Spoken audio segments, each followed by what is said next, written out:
My husband left me alone with his 4-year-old son for a 12-week vacation. Then his mom showed up to kick me out, until I told her the truth and everything changed. I'm not sure where to begin, but I suppose I'll start by introducing myself. My name is Sarah, and I'm a 28-year-old woman who got married to my now husband John 6 months ago. John and I have known each other since high school, and we were always good friends, but we didn't start dating until a few years ago.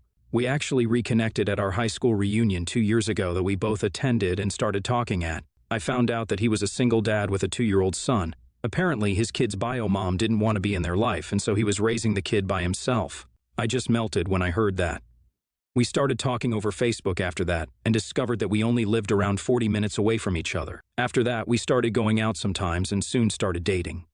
I met his son, and honestly, it was like love at first sight. Things got serious with John as well, and we decided to get married less than a year after running into each other at that fated reunion. It might seem like a bit of a hasty decision, and after what happened, I can confidently say that I regret it, but back then, it just felt like we were meant to be. I thought I had found my perfect family. One thing about John is that he has always been an adventurous guy who loves to travel and explore new places. He actually met my stepson's bio mom during one of his trips. I'm more of a homebody, but I love John and was willing to go along with his plans. Before we got married, John told me that he had planned a 2-week trip to Europe for us to take after our wedding. I was hesitant at first, but I eventually agreed, and we spent the next few months planning and preparing for the trip. We got married in a beautiful ceremony with our families and friends in attendance. It was the happiest day of my life, and I felt like everything was perfect. However, things took a turn for the worse shortly after we returned from our honeymoon. A few days after we got back home, John sat me down and told me that he had to leave for another trip. This time it was a solo trip to South America, and he would be gone for 12 weeks. I was shocked and upset that he would leave me so soon after our wedding, but John reassured me that he would be back soon and that he loved me. The next few weeks were tough. I was left alone with our 4-year-old son, Alex, and I had to take care of everything by myself. I was exhausted and overwhelmed, but I tried my best to be strong for my son. I missed John terribly, but I tried not to let it show. Finally, after 12 long weeks, John came back home. He was happy to see me and Alex, but I could tell that something was off. He was distant and moody, and he spent a lot of time on his phone and computer.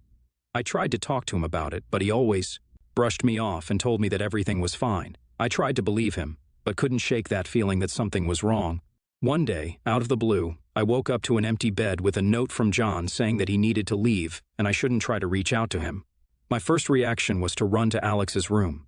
I saw that he was peacefully sleeping. I was so upset.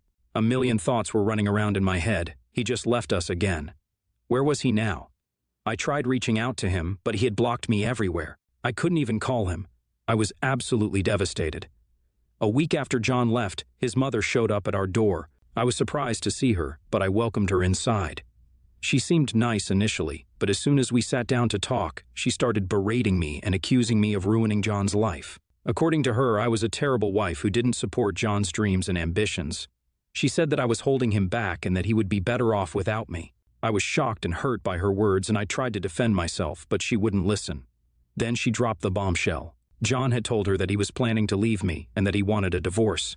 His mother told me that John had already started the divorce proceedings and that I needed to leave the house immediately. She also told me that she would be taking Alex with her because that's what John wanted. I was devastated. I couldn't believe that John would do this to me, and I felt like my world was falling apart. But something inside me snapped, and I decided that I wasn't going to go down without a fight. I told John's mother the truth about what had happened.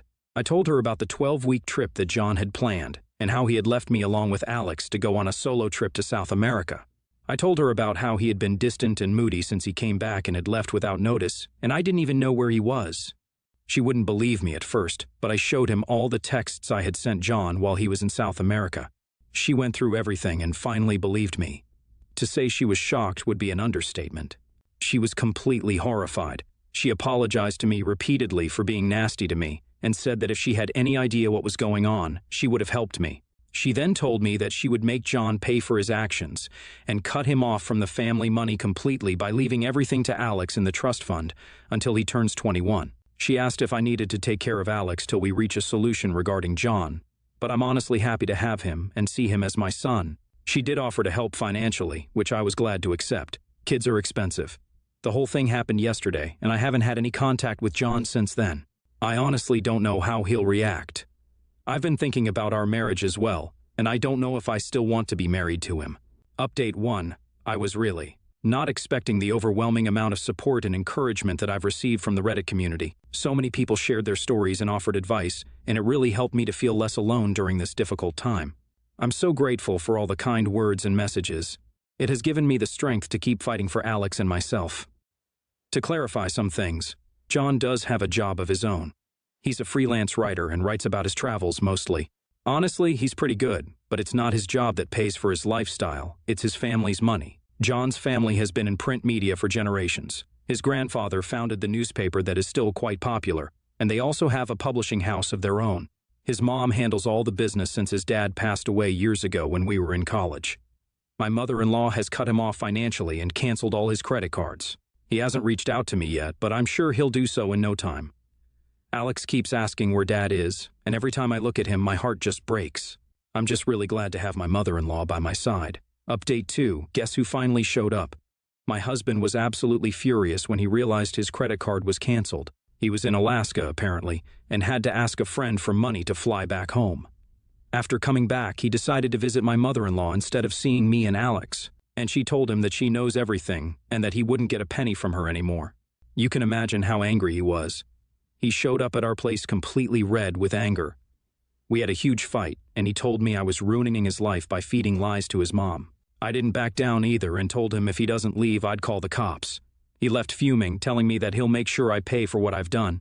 The moment he left, I called my mother-in-law. She helped me get a protective order against my husband, and we've started the divorce process. I'm really glad Alex and I have her by our side. Things are pretty uncertain now, but I'm hopeful that something will work out for the best.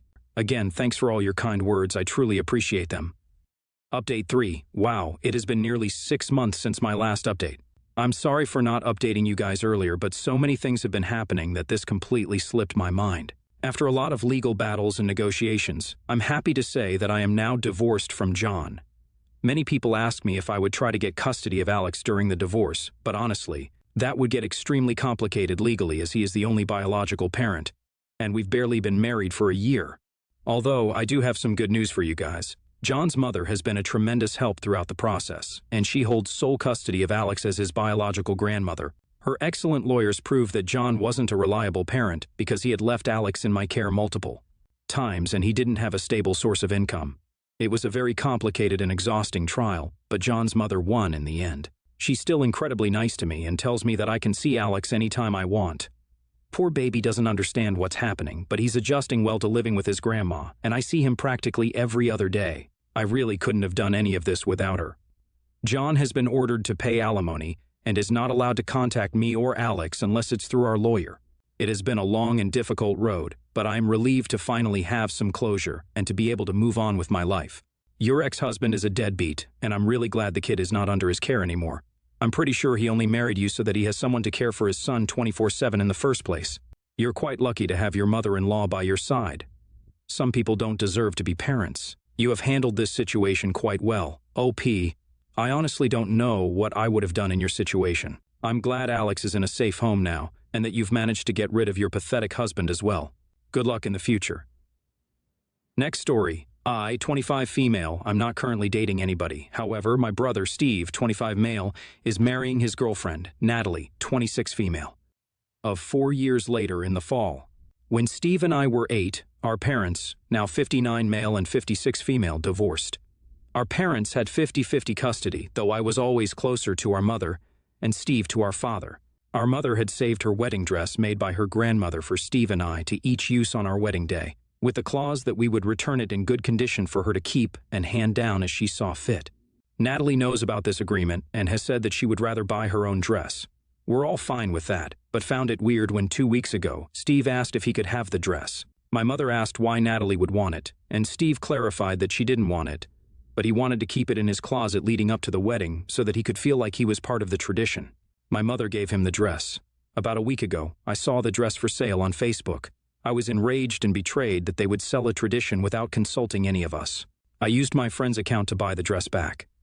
When I showed up at my mother's house with the dress, she was confused. But when I told her what Stephen and Natalie tried to do, she was distraught. She burst into tears and called our father. He responded that Stephen and Natalie had told him that they were renting out the dress for extra money to fund the wedding, and that he didn't see any problem with it as long as the dress was kept in good condition. A few hours later, Steve and Natalie started blowing up my phone, as my father told them that I had tattled to my mother, who then told our father, who then berated them for lying to him. They asked why I was being so nosy in their wedding plans. I explained to them that I had actually bought the dress and wasn't just stalking their Facebook for fun. Everything was getting very complicated with all the phone calls, so I organized a physical family meeting at Stephen and Natalie's apartment. This is where I might be the AH. Everybody started shouting at each other. My mother was angry at Steve and Natalie for selling the dress, and our father for calling her dramatic. Our father was angry at Steve and Natalie for telling him that they were renting the dress when they were selling it, angry at my mother for crying and wailing about it, and angry at me for getting us all together before anybody had a chance to calm down. Stephen and Natalie are angry at our mother and father for not supporting their financial decisions, and angry at me for meddling in their wedding plans. I'm angry at Stephen and Natalie for selling a dress that isn't theirs. Everybody's angry at me for keeping the dress at my house, but Steve and Natalie have keys to my mother's house, not mine, and I can't trust them to not just take the dress back. NTA, your brother and his fiancée are dishonest. AH, your dad, he's one too. He couldn't possibly have believed his ex-wife would be agreeable to the son renting out her handcrafted vintage wedding dress, assuming that he's even telling the truth. I'm glad you were able to get the dress back. You might consider convincing your mother to change the locks at her house. Who knows what those two might consider helping themselves to in order to pawn the silver, the TV, anything of monetary value. NTA, your mom needs to call the cops because what your brother and his fiancée did was both theft and possibly fraud. Theft for sure because they got possession of the dress under false pretenses. Possibly fraud for selling merchandise they knew was stolen. I hope you're able to bring your mom some comfort because her child has horribly betrayed her trust. In your shoes, my brother would be dead to me for doing something like this to our mother. Full stop. Next story. I, 18 female, work as a server at a small, locally owned restaurant. A lot of my coworkers are older and are quite unfamiliar with technology. Since the ticket system is online, we ring in our table's order via little computer hubs around the restaurant. We have 5 computer hubs, including the one up front where guests pay. I have one coworker, Kate, fake name, who is in her early 60s. Anytime she has a computer issue, she runs to me. I constantly fix her problems, and she shows no interest in correcting her mistakes. Last weekend, I was working with Kate. Everything was good until about 3/4 of the way through my shift when Kate comes to me. She told me she had an emergency and needed my help. She was checking one of my tables out, a nice family of 4, but it seems as though they had already paid because they were leaving the restaurant. Kate explained that the family's table was still there despite her just checking them out. I checked and sure enough it was still there. Kate then said, "Thanks for fixing this," before walking off. Turns out Kate had checked out the wrong table. My table paid for someone else's food rather than their own. I tried to find Kate and explain what had happened, but she brushed me off, saying she was too busy. The table was left until we closed. My manager was on the main computer hub calculating our credit card tips when she called me over about my table that remained. I explained the situation and even showed her the stab tickets as proof. My manager then called Kate in, and they had a long discussion. I was cleaning the bathrooms when Kate walked in. She blamed me for the mistake since she came to me to fix it. I explained to her what her mistake was and she dismissed me, saying, "I know that, but why didn't you fix it?" I explained to her that to fix this problem, I would have had to pay out of pocket to cover a mistake she made. She asks me why I didn't pay for the table.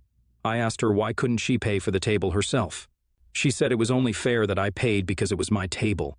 I told her since it was her mistake, it was only fair she paid for it. Kate ended up paying the bill, and since this isn't her first time doing this, her hours were cut. Now, she's texting me about how she won't be able to pay her rent or her water bill this month because she's working less. My other CO workers are saying I'm an AH for not paying for the ticket to begin with. I don't feel as though I was trying to get her in trouble, but some people never learn until they face the consequences of their actions. Edit. Thank you all for the advice. I will no longer be letting these people, CO workers, trample over me as they have previously. Edit 2. I'm tired of restating that I do not have to pay for anything. It is something I have done as a courtesy for customers if their bill food was messed up. Management has only asked me to pay once when a similar incident like this happened, except it was my fault, and I had checked out the wrong table. The only time I've been required to pay was that time, and I'd only been there a few months. NTA. Frankly, no one should be paying for that table. The restaurant should eat that cost rather than taking it out of your or Kate's check. You and Kate still did the work and deserve the pay, even if she made a mistake while working. With that said, Kate is still at fault here, and the talking to she got was deserved. Cutting her hours was too. The important thing here is that absolutely none of this is on your shoulders. You handled this kindly and compassionately all along. No one should be on your case about it. NTA. Do not feel bad for her. She is the issue. She doesn't try to improve, nor does she own up to her mistakes. She is to blame. This is why. The manager rightly cut her hours. Do not feel bad nor help her any further unless she genuinely apologizes for her actions. Stubborn people like that need to face reality. You don't take it out on the person that's constantly helping you, especially when it's not even their fault in the first place.